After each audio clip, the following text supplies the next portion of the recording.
할렐루야.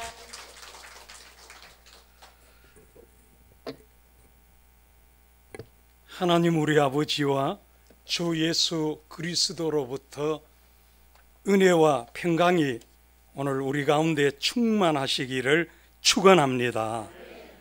제가 오늘 우리 이여전도회 회장님 사회하시고 또 부회장님 기도하시고 이 특송하시고 제가 은혜를 다 받았습니다. 얼마나 감동인지. 정말 아름다운 교회고 영광스러운 교회고 은혜로운 교회이구나. 제가 마음에 그냥 뭉클합니다. 더욱이 우리 담임하시는 목사님은 정말 겸손하시고 진실하시고 성실하시고 아주 말씀에 은혜와 능력이 충만하고, 제가 부산 교계에 섬기면서 뵐 때마다 제가 감동받는 귀한 목사님이십니다. 또 원로 목사님도 제가 잘 알고, 저도 원로 목사님을 26년 동안 저는 아직 모시고 있습니다. 저도 원로 목사가 다 됐는데 아직도 원로 목사님 모시면서, 그래서 이 원로 목사님 모시고 또 목회하는 그 목사님, 또 교회의 은혜로움과 또 축복을 많이 알기 때문에 오늘 와서 제가 설교도 하기 전에 저는 은혜를 받았습니다. 우리 한번 고백하고 은혜 받겠습니다. 하나님 나를 사랑하신다. 하나님 내게 은혜 주신다. 하나님 하반기 더 잘되게 하신다.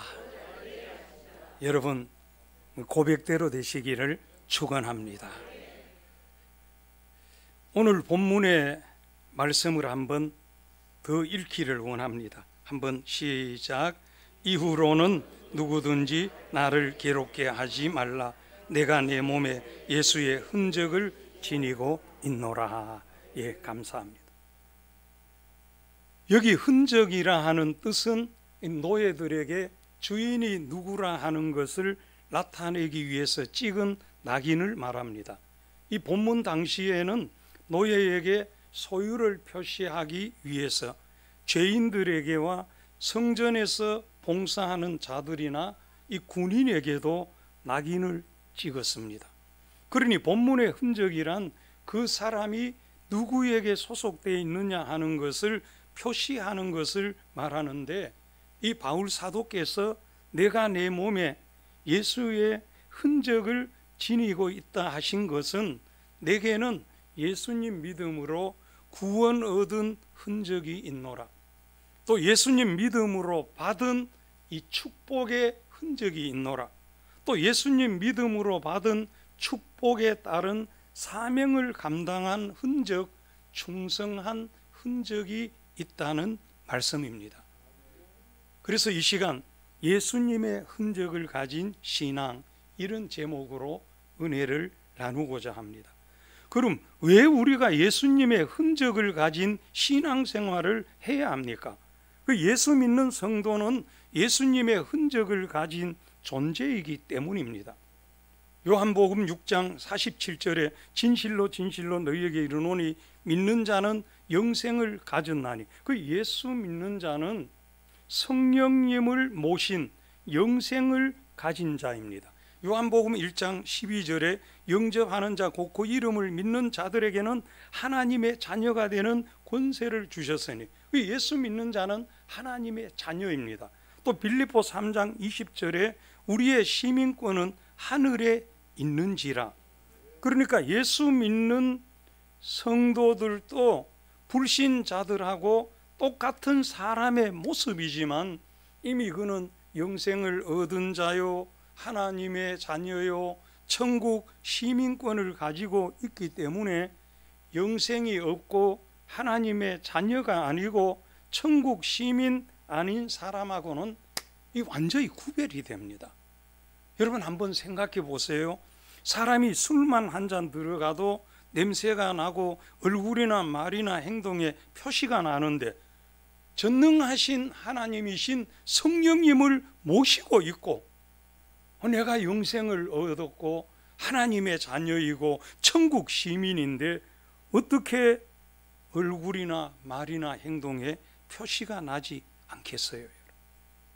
지옥에서 영원히 멸망할 죄인이 예수님의 은혜로 구원을 얻었기에, 영생을 얻었기에 그 은혜가 감사해서 이 하나님께서 원하시는 대로 살아가면은 갈수록 예수님을 닮아가고, 그러니까 완전히 예수 믿는 성도는 이렇게 숨길 수 없이 흔적이 점점 나타나게 된다는 사실입니다. 또 천국에서 예수님 만나면 너 예수님 믿은 후에 어떻게 살았느냐, 어떻게 충성했느냐 계산하실 때 말로 아무리 그럴듯하게 변명해도 안 되고요, 믿음으로 산 흔적, 충성한 흔적이 있어야 돼요. 우리가 예수 믿기만 하면은 즉시 천국 갈 수 있는데, 우리를 이 땅에 살려두신 것은 예수님께서 우리를 통해서 하실 일이 있기 때문입니다. 아니, 생명보다 우리를 더 사랑하시는데, 그러면 아무 부족이 없는 완전한 행복한 천국에 금방 데려가시면 되지, 왜 이래 고생 수고 있고 코로나도 있고 덥기도 하고 이런 불안전한 세상에 살려두셨나 이거죠. 우리는 내가 잘 먹고 잘 살기 위해서 내 자식 때문에 뭐 그러지만은 하나님께서 보실 때에는 그게 아니에요. 정말 우리를 사랑하시는 하나님이 우리에게 가장 좋은 복을 주시려면 천국 데려가는 길밖에 없어요. 그런데 이 땅에 살려두신 것은 우리를 통해서 하실 일이 있기 때문에 그 일을 한 흔적이 있어야 돼요. 절대 말 가지고 안 되고 폼 가지고 안 돼요.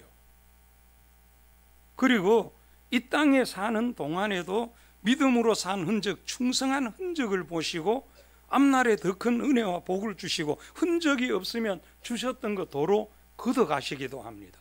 그 마태복음 25장 29절에 있는 자는 받아 풍족하게 되고 없는 자는 그 있는 것까지 빼앗기리라. 흔적이 있으면 자꾸 더해 주시고, 흔적이 없으면 너 살려놔도 복을 줘도 소용이 없구나, 하나님께서 걷어가실 수 있어요. 그렇기 때문에 우리에게 중요한 것이 뭐냐, 성도들이 하나님 막 저는 복만 주시고 정말 행복하게, 그러면 하나님 그를 정말 복만 주시고 행복하게 하려면 천국 데려가는 길밖에 없어요. 이 땅에서는 절대 완전하지 않아요. 이 땅에 살려두신 건 사명 때문에 그래요. 그 일을 한 흔적이 있어야 돼요. 그 흔적만 있으면 그걸 보시고 건강 필요하면 건강, 물질 필요하면 물질, 지혜 필요하면 지혜, 능력 필요하면 능력, 그 있는 거 보고 주시는 거예요. 그런데 아무것도 흔적도 없이 달라고만 이건 말이 안 돼요. 또 중요한 것은 천국에서 영생하는데 그 천국에서 얼마나 큰 영광의 주인공 되느냐 하는 것은 그가 세상에 살 때 얼마나 예수님의 흔적을 가졌느냐에 따라 결정이 돼요. 이 땅에서는 길어야 병년 아니고 천국에서는 영원한데, 그 영원한 천국에서 영광의 주인공이 되어야 합니다. 그 예수 믿어 구원 얻은 성도는 이미 천국은 가는 것이고, 목표가 뭐냐, 난 천국에서 영광의 주인공. 땅에서 잘 먹고 잘 살아봤자 100년밖에 안 되고, 천국은 영원한데 그 영원한 천국에서 나는 영광의 주인공 되는, 여기에 초점을 맞춰야 돼요. 안 그러면 그 신앙이요 변질되어지고, 전부 제대로 신앙생활, 주님 앞에 가서 상 받을 수 있는 신앙으로 유지할 수가 없어요. 그래서 우리는 예수님의 흔적을 가진 신앙생활을 해야 하는데, 그럼 구체적으로 우리 전도 회원들이, 우리 성도님들이 가져야 할 흔적이 뭐? 가장 먼저 천하보다 귀한 영혼 구원한 흔적, 전도한 흔적을 가져야 합니다. 우리 한번 따라 하십시다. 전도한 흔적을 가지자. 예, 우리 성도들은 하나님의 은혜로 구원받았고 하나님의 은혜로 사람 낚는 어부, 전도하는 직분을 받았기에 이렇게 살아있으면 전도한 흔적을 가져야 합니다. 하나님께서는 인류를 구원하자 하신 독생자 예수 그리스도 그 영광의 보좌를 버리시고 이 땅에 보내시고 가난과 어려움 속에 자라게 하시고 온갖 조롱과 멸시와 천대 속에 십자가 지게 하셨어요. 무거운 십자가 지시고 쓰러지면 발길로 옆구리 채이시고 끝에 쇠조각 뼈조각 달린 채찍으로 맞으시니 살점이 뚝뚝 묻어나오고 온몸이 피투성이 되시어 비틀거리시면서 한 발자국 두 발자국 골고다 올라가시는 모습을 그 하나님께서는 아픔 속에 바라보고 계십니다. 하나님의 능력으로 고난 주는 극한 놈들 한순간에 멸하실 수 있으시지만 하나님께서 왜 아픔 속에 바라보고만 계십니까? 아들의 생명을 희생해서라도 구원해야 할 수많은 영혼들이 있기 때문입니다. 드디어 골고다 언덕 이 십자가 높이 달려 물과 피를 다 흘리시면서 다 이루었다, 다 이루었다. 그 아들을 희생시켜 구원의 길을 열어놓으시고 그 십자가, 아들의 십자가 죽음이 헛되지 않아야 되겠기에 먼저 찾은 자녀인 우리들을 향해서 찾도록 찾으라 하시면서 한 영혼이 돌아올 때 기뻐하시고 기뻐하시는 우리 하나님 아버지이신 줄 믿습니다. 여러분, 예수님께서는 오직 영혼 구원 위해서 십자가에 생명 바쳐 구원의 길을 완성하시고 부활하신 후 승천하시면서 다른 하실 말씀 많으실 텐데 다시 오시마 약속하시고 오직 한 말씀 하셨어요. 땅끝까지 이르러 내 증인이 되리라. 세계 선교하고 이웃 전도해라. 그래서 이런 하나님 아버지의 마음과 성자 예수님의 사랑과 말씀을 알고 성령님을 모신 성도들은 전도합니다. 여러분, 오늘 본문에 바울 사도께서 예수님의 흔적을 지녔다 하신 것은 전도하고 선교하다가 얻은 수고의 흔적, 고난의 흔적을 말합니다. 이 외식과 위선에 젖은 율법주의자들은 의식적이고 형식적인 종교 행위를 자랑했지만 바울 사도는 전도하느라고 수고하고 애쓰고 고난 핍박받은 흔적을 자랑한다는 말씀입니다. 여러분, 고린도후서 11장에 보면은요, 바울 사도는 옥에 갇히기도 하고 매도 수없이 맞고 죽을 고비도 겪고 수고하고 애쓰고 잠 못 자고 줄이며 목마르고 춥고 헐벗었노라 했습니다. 이렇게도 전도하고 교회 위에서 일했고 우리도 같은 예수님 믿고 있는데 우리가 얼마나 전도하고 있는가? 여러분, 내 속에 예수님 계시면 전도하게 됩니다. 사랑하는 성도 여러분, 부모님의 가장 큰 관심은 자식의 생명에 있듯이 하나님 아버지의 가장 큰 관심도 하나님께서 선택해 두신 자녀들 구원에 있기 때문에 생명을 구원하는 전도에 힘쓸 때 하나님께서는 내 마음을 아는 성도라고, 은혜 보답할 줄 아는 성도라고 가장 기뻐하시며 가장 큰 관심과 사랑을 받게 되고 하나님께서 모든 것 동원하여 길을 열어주시고 뒤를 밀어주시고 복을 부어주실 줄 믿습니다. 그러니까 하나님 앞에 복을 달라고 하기 전에 복된 전도하면은요, 천하보다 귀한 영혼 살리는 일이니까 하나님께서 밀어주시고 채워주시고 풍성케 하실 줄 믿습니다. 그렇기 때문에 한 해 두 해 신앙생활할 때요, 어떤 봉사하고 어떤 헌신을 하고 어떤 충성을 해도 구체적으로 전도하면서 해야 합니다. 제가 오래전입니다. 53사단, 지금은 이제 신병교육대 교회 건물이 있어도 옮긴다는 이야기를 들었습니다만 거기 1년에 3,000명 세례 줬습니다. 그런데 그 교회가 폭설로 폭삭 무너져 가지고 그럴 때 제가 이사장이었고 건축위원장까지 겸해 가지고 10억을 모금을 해야 되는데 그 모금을 할 때 이런 이야기를 많이 했습니다.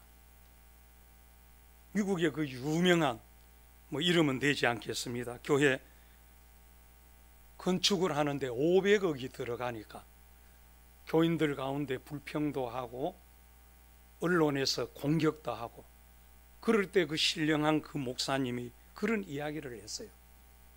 여러분 500억 들어가지고 건축해서 단 한 사람의 영혼만 구원해도 그거는 충분히 해야 할 가치가 있다.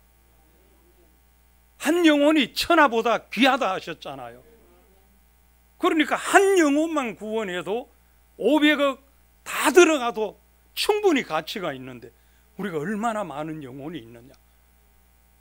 그 말씀을 하면서 저도 이 부산에 그런 설교를 하면서 한 영혼이 500억 보다 귀하다 했는데 새벽이슬 같은 청년 3,000명 세례받는 그 교회 건축을 우리가 어떻게 외면할 수 있느냐. 그럴 때 많은 헌신이 있어가 기적이 일어나 1년 만에 10억 1천만 원 후원 받아가지고 건축해서 바로 헌당한 적이 있습니다. 성시화에는 제가 7분 설교하면서 현장에서 1억 바로 후원 받기도 하고 그런 적이 있는데 이건 어떻게 가능합니까, 여러분? 영혼에 대한 가치를 알아야 돼요. 그러니까 우리가 신앙생활 하면서 여러분 어떤 봉사, 어떤 헌신, 어떤 그거 있어도 구체적으로 전도한 열매가 있어야 돼요. 코로나19 때문에 전도 안 해요. 전도를 더 하기 쉬워요. 얼마나 사모하는지 몰라요. 저희 교회도 여기도 보니까 이 태신자 작정 이루고 있는데 저희들이 6월 초에 전도 주일로 지켰습니다. 평소에 해야 하지만 그랬더니 다른 데처럼 많이 오지는 못해서 한 250명 정도 오고 제일 많이 전도한 분이 그 집사님 한 분 15분 전도하셨고, 그런데 중요한 것은요, 그때 전도하면서 느낀 게 굉장히 이분들이 사람들을 그리워하고 진짜 기다렸다는 듯이 전도를 환영하고 나오더라고요. 그리고 계속 중요한 것이 그 전도지를 지키고 계속 전도해요. 계속 나와요. 지난주도 3명 나오고 오늘도 또 나오고 이렇게 계속 그래서 이 영혼을 향한 마음을 가진 교회에 하나님께서 영혼을 보내주시는구나, 이걸 알면서 얼마나 감사했는지 몰라요. 여러분, 전도 열매 맺으시기를 바랍니다. 전도는 결단하면, 제가 이 전도는 선교 전도에 미친 이 목회를 제가 계속 하고 있거든요. 그런데 한 번은 경산 쪽에 가서 전도 집회하는데, 전도 집회하기 전에 그 교회 40년 계셨다는 중직자, 직분은 이야기 안 합니다. 그분하고 만나 같이 저녁을 먹고 저녁에 이제 집회를 마치고, 교회가 이 교회 한 4배 정도 되는 교회인 것 같습니다. 그리고 칭찬하고 격려하고 축복하는 일을 많이 하니까 제가 그 교회 장로님, 안수 집사님, 권사님, 회장님, 부장님들 앞에 나오시라고. 여러분, 이 대한민국이 있기까지도, 이 교회가 있기까지도 이런 분들의 눈물 어린 기도와 정말 땀 흘리는 그 봉사, 그 헌신이 있어서 오늘의 대한민국이 있고 이 교회가 있습니다. 이런 분들의 수고와 헌신을 귀히 여기고 늘 존경하라고. 그러면서 그랬어요. 만약 앞에 서 있는 분이 나를 전도했거나 내가 믿음 좋아지게 도와준 분 계시면 그분 앞에 가서 줄을 한번 서보세요.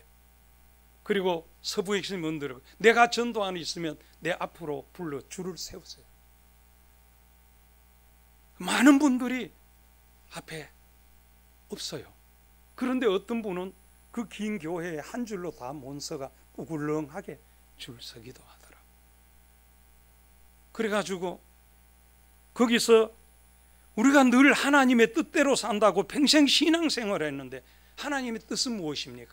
아까 기도하시는 권사님 말씀대로 하나님의 뜻은 예수 믿지 않는 사람이 예수 믿는 게 하나님의 뜻이고, 예수 믿는 성도들이 전도자 되는 게 하나님의 뜻이에요.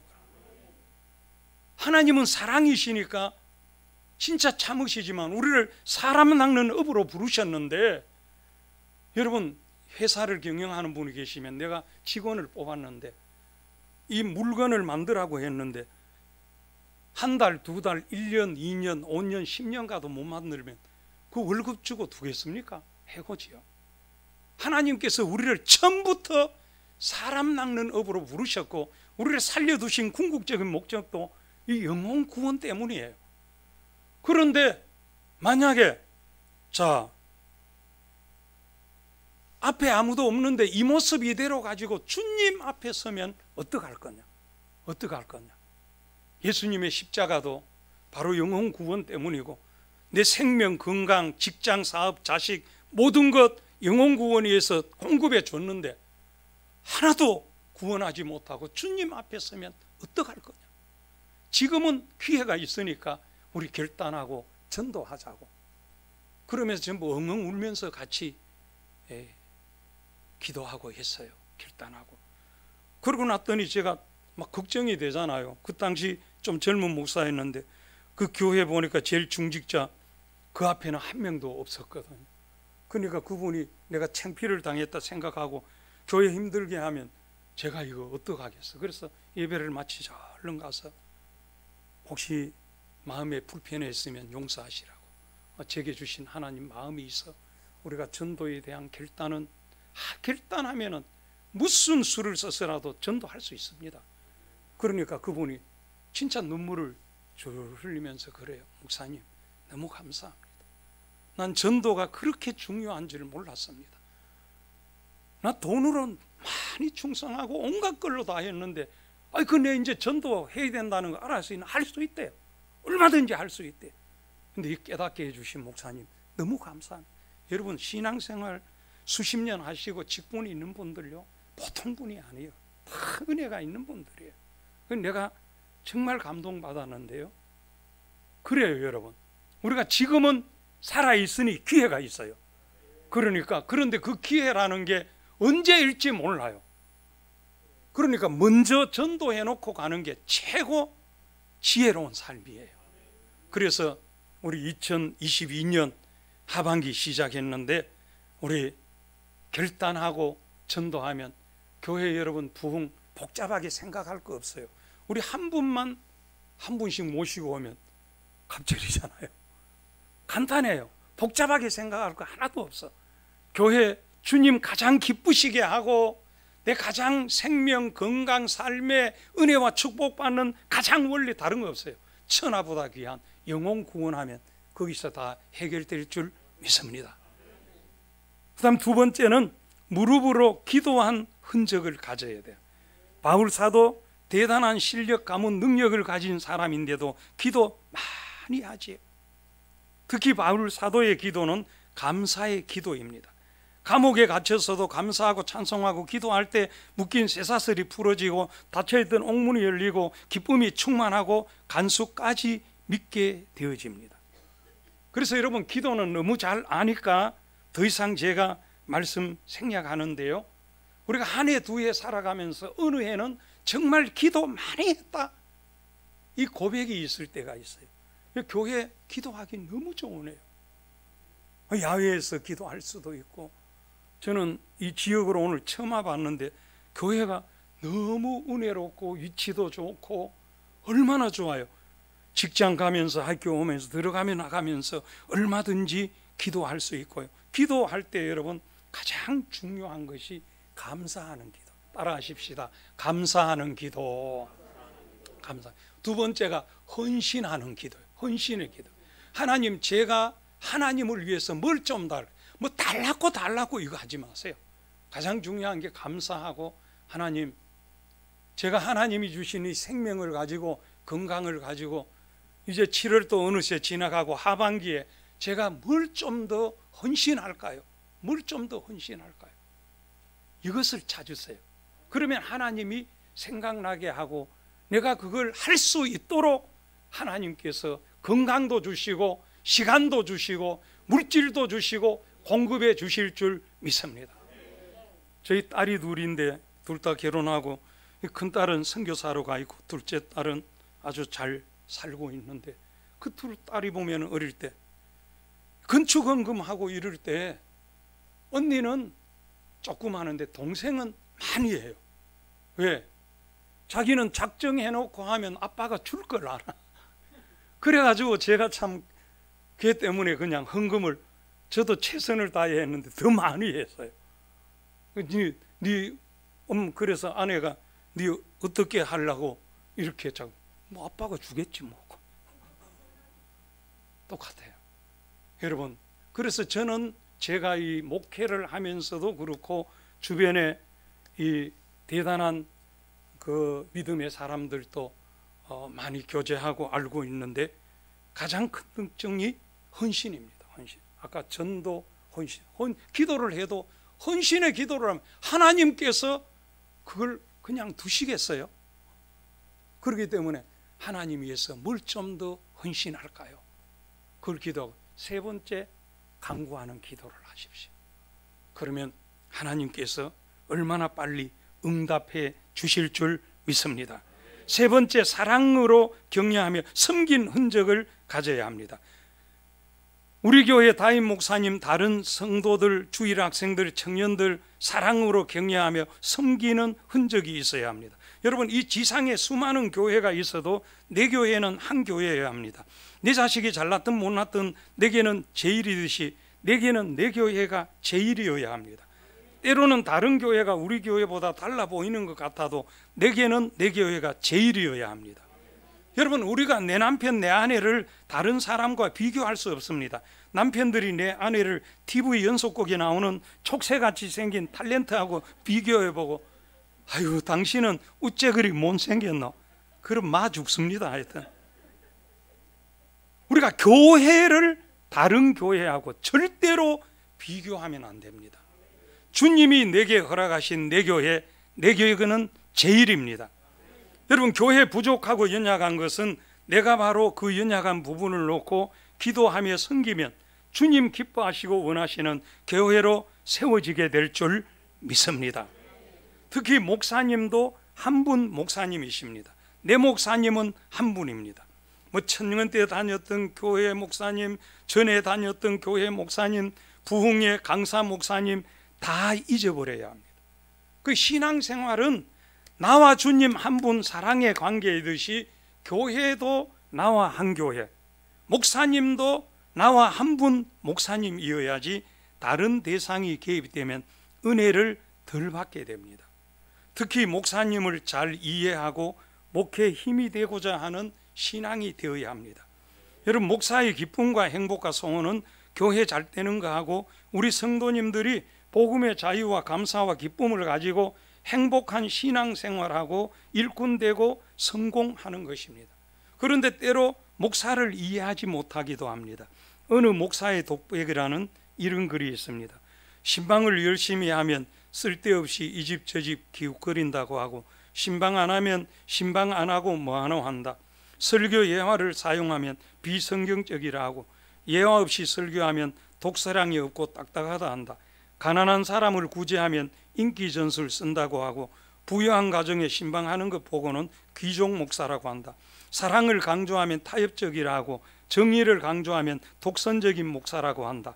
무슨 일이든지 다 좋다, 긍정적이면 목회 철학이 없다 하고, 성령님께 붙들려 소신껏 목회하면 독재한다고 한다. 11조 헌금을 강조하면 돈 많아하는 목사라고 하고, 11조 강조 안 하면 성경을 바로 못 가르친다고 한다. 걸음을 천천히 걸으면 느려 터졌다고 하고, 빨리 걸으면 목사가 채통 없이 철삭거린다고 한다. 오 주님, 도와주시옵소서. 정말 우리가 웃을 수밖에 없는 이야기지만 마음 아플 때가 많아요. 목사는요, 정말 목회 잘하고 싶은 소원뿐이에요. 그런데 목회에 대해서 이해를 못할 때 얼마나 마음이 아프게 되어지죠. 여러분, 지금까지도 잘해오신 은혜로운 은강교회 우리 온 성도님들은 계속 목회에 힘이 되시는 그런 신앙과 삶이 되시기를 바랍니다. 그리고 교회 장로님, 권사님, 집사님들도 우리 교회 장로님, 권사님, 집사님이 귀합니다. 어떤 분은 다른 교회 장로님, 권사님, 집사님들은 어떻고 저떻고 좋아하는데 다른 교회 아무리 좋은 장로님, 권사님, 집사님보다 그래도 나를 위해 기도해 주고 서로 교제하는 우리 장로님, 권사님, 집사님, 선생님이 좋은 것을 믿으시기를 바랍니다. 내가 먼저 존경하고 사랑하고 섬기기로 결단해야 합니다. 이 내가 사랑의 불쏘시개가 되어 사랑의 불이 붙도록 먼저 사랑하고 존경하고 섬기면 사랑의 불꽃이 크게 일어날 줄 믿습니다. 우리 전도회는, 우리 교회는 사랑이 없다고, 누구는 사랑이 없다고 말하는 것은 우리가 부족하고 허물 많아도 먼저 사랑하시는 이 십자가에 죽으시기까지 사랑하신 주님 앞에 참으로 부끄러운 모습이고 저질적인 모습입니다. 여러분, 성도의 수준은 그런 게 아니에요. 없다고 하는 수준이 아니에요. 내가 사랑의 불쏘시개가 되어야 합니다. 그리고 사랑하고 존경하고 섬길 건덕지가 있어야지 하는데, 건덕지 없어도 예수님 때문에, 십자가 때문에 내가 먼저 사랑하고 존경하고 섬기면 건덕지가 생길 줄 믿습니다. 건덕지 있어야지. 건덕지 없어도 존경하고 사랑하고 섬기면 여러분, 그런 역사들이, 열매들이 일어납니다. 네 번째는 꿈을 가지고 변화하고 성장하는 흔적을 가져야 합니다. 변화되면서 한 계단 한 계단 성장하고 발전하면 그만큼 더 크고 부유한 하나님의 은혜와 능력과 축복이 있습니다. 훈련을 통해서나 어떤 고난, 사건, 일들을 통해서든 변화하고 성장하는 기회로 삼아 나가야 합니다. 그런데 변화하고 성장하고 발전하지 못하고 시험 들어 굴러 넘어지는, 처박히는 경우가 있어요. 교회 건축할 때, 교육관 지을 때, 목적 헌금할 때, 임직자 투표할 때, 직원 임명할 때 넘어지고 아무것도 아닌 것 가지고 넘어집니다. 여러분, 때로는 시험이 들어 넘어질 것 같은 일이 있어도 그래, 내가 이기자, 하나님 앞에 영광과 축복을 빼앗기지 말아야지 이겨 나가야 합니다.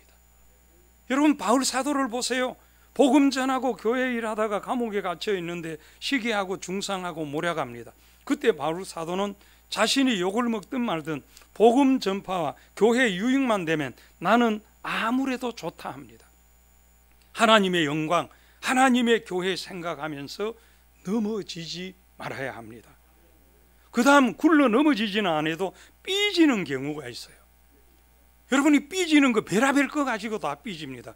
전에 교도소 위문 갈 때 자리가 모자랐는데 다리 다친 권사님이 쩔뚝쩔뚝 오니까 장로님이, 권사님 다리 불편하신데 이 부산 교도소 가면은 2층으로 하고 문을 한 7개 지나가야 되거든요.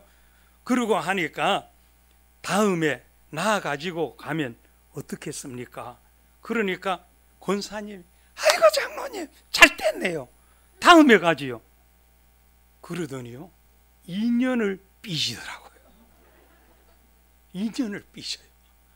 여러분, 어디 신방 가면서 나는 왜 안 불렀지? 반가워서 집사님 했는데 비웃더라 하고 삐집니다. 삐지지 마세요. 이거 교회 외로 심각한 겁니다. 아무것도 아닌 일에 넘어지고 아무것도 아닌 거 가지고 삐져가지고, 교회는 영적 전쟁을 수행하는 사령부인데 불신자 전도하고 훈련해서 전도자 키우고 예수님 닮아가는 제자 되고 이런 사역에도 바쁜데 아무것도 아닌 거 가지고 삐져 있는데 목사님이 가야 하고 장로님이 가고 교인들이 쫓아가고 이 교회가 이게 우습게 되는 거예요. 능력을 잃어버리는 거예요. 그렇기 때문에 우리 한번 따라 하십시다. 넘어지지 말자, 삐지지 말자. 좌우를 한번 보시고 우리 넘어지지 말고 삐지지 맙시다 한번 하십시오. 그래서 우리가 신앙생활 할 때 연초에 딱 결단, 나는 이 한 해 신앙생활하면서 어떤 일이 있어도 넘어지지 않는다, 삐지지 않는다. 이 결단을 하고 가는 게 굉장히 중요합니다. 그런데 이 넘어지고 삐지는 것보다 더 안타까운 게 있어요. 잘 가다가 오래 머뭅니다. 계속 변화하고 성장하지 않고 머물게 되면 입만 열면 과거 이야기 나오게 됩니다. 집사님, 우리 그때 좋았죠. 지금은 불평하고 원망하고 비판하면서 과거가 좋았는데, 과거 이야기합니다. 여러분, 흘러간 물로는 물레방아를 돌릴 수가 없는데 자꾸 과거 이야기합니다. 과거 이야기하면은 오늘은 별 볼 일 없다는 겁니다. 우리의 관심은 오늘의 회개와 앞날의 영광 축복을 바라보면서 꿈을 가지고 일해 가야 할 줄 믿습니다. 여러분, 좋은 영향 미치면서 좋은 거 닮아가야 합니다. 계속 성장하고 발전해야 합니다. 이 예수님께 초점을 맞추고 날마다 예수님 닮아가는 모습으로, 기뻐하시는 모습으로 생각, 인격, 생활, 예배, 기도, 헌신이 성장할 때에 내가 평안이 있고요, 행복이 있고요, 기쁨이 있고 축복이 더 커지게 될 줄 믿습니다. 오늘 우리 부모님들이니까 다 압니다. 부모님의 가장 큰 아픔과 고통이 뭡니까? 내 자식이 성장하지 않는 거예요. 성장하지 않는 거예요. 가슴이 무너져요. 속 다 터져요. 그러니까 이 안에 우리가 후반기 맞이하면서 내가 보다 변화되고 성장하는 이 좋은 그런 기회로 삼아가지고 진짜 조금씩이라도 성장해 가야 돼. 하나님 아버지의 가장 큰 아픔 중에 하나가 자녀들이 변화하고 성장하지 않는 거예요. 겨우 현상 유지하면서 한 해, 두 해 신앙생활하고 지난해 하던 그 모습 올해는 하다가 어떻게 시험 들어가 더 후퇴하고 또 어떤 해는 조금 하는 거 같다가 그냥 우리가 이 상승 그냥 그러면 날게 되는 때가 오는데 내가 인생도 축복도 그냥 파도 타기만 하는, 올라갔다 내려갔다 이러다가 그냥 성경이 말씀하는 그 엄청난 은혜와 축복은 진짜 날 수가 있는데 늘 삶 속에 고달프게 신앙생활은 동일하게 하는 거, 중요한 게 변화하고 성장하지 않는 여기에 있어요. 우리 은강교회 성도님들 이 한해 하반기에 크게 변화하고 성장하시기를 축원합니다. 제가 이 시간을 보니까 조금 여유가 있어가 한 교회에서 시골에 농장하는 집사님 집에서 해마다 전도회원들의 개를 잡아먹었어요. 그래서 그날 또 옛날 이야기입니다. 요즘 뭐 개 이렇게 하면 큰일 나지요. 그런데 하여튼 예화니까 그래서 이제 장로님도 오세요, 권사님도 오세요, 목사님도 오세요 쭉 불러가지고 이제 개 잡는 거는 목을 매달아 가지고 몽둥이로 때리잖아요. 그랬더니 죽은 것 같아요. 그래서 목을 달아놓고 이제 밑에 불을 붙여가 끌리는데 이 개가 죽지 않고 기절을 했던 모양이에요. 그래 불이 붙으니까 뜨거 정신을 차려가지고 막 요동을 치니까 이 새끼줄이 그냥 불이 타올라가는 뚝 끊어지니까 불탄 개가 그냥 도망가요. 그러니까 막 집사님 잘 목니 들고 개 잡아라 하고 쫓아가도 세상에 불 붙은 개를 따라갈 수 있어요? 개는 도망가 버렸고 모였는데 된장국 끓여가지고 풋고추에 그냥 찍어가지고 적당하게 먹고 전부 입 쭉쭉 다시면서 갔어요. 그날 저녁에 자다가 새벽에 화장실이 그때 들어가는 골목 입구에 있어요. 집사님이 화장실을 가려고 마루에서 내려가려고 하다 기절할 듯 놀랐어요. 보니까 개가 타담한 꼬리를 설렁설렁 흔들면서 자기를 막 얼마나 반가운 얼굴로 바라보면서, 그런데 그 순간을 보면서 눈물이 팍 쏟아지더라. 자기는 예수님의 생명 주신 은혜, 그 십자가의 은혜 늘 그러면서 찬송하고 고백하고 그랬는데, 교회 무슨 전도에서도 교회에서도 무슨 일이 있으면 해장 하면서 막 성질도 부리고 그래 하고 신앙생활 했는데, 이건 그냥 식은 밥 좀 주고 그냥 사랑해 주고 그랬는데 지를 죽이려고 목을 두드러 매고 뒤지도록 패고 거기다 불까지 지르고 그래 도망갔다 와가지고 자기 보고 반가워 꼬리 설렁설렁. 그러면서 평생의 신앙생활, 정말 예수님의 십자가 그 은혜 사랑 모르면 무엇보다 못한 신앙이라고 그래 노래하면서 이 이야기를 실제로 통합적 저 괴정에 있는 교회 목사님이 이 예화를 듣고는 재직회에서 개고기 먹지 않기로 결의를 했답니다. 지금 그분 원로 목사님 돼가지고 서울에 올라가셨는데 그게 문제가 아니고 그보다 못한 신앙이 돼서는 안 되겠다. 우리가 십자가의 은혜 사랑 생각한다면 정말 우리가 변화하고 성장하고 변함없이 끝까지 충성할 수 있기를 소원합니다. 끝으로 자녀 사랑 부모해도 가정에서 화목한 흔적을 가져야 돼. 서로 사랑하며 도와주며 감사하며 행복하게 살아야 합니다. 우리 부모님들 자녀 때문에 힘들 수 있으나 있는 그대로 받아주고 사랑으로 인내하며 섬기며 축복의 씨를 많이 뿌리면 반드시 큰 일꾼 되고 복을 받을 줄 믿습니다.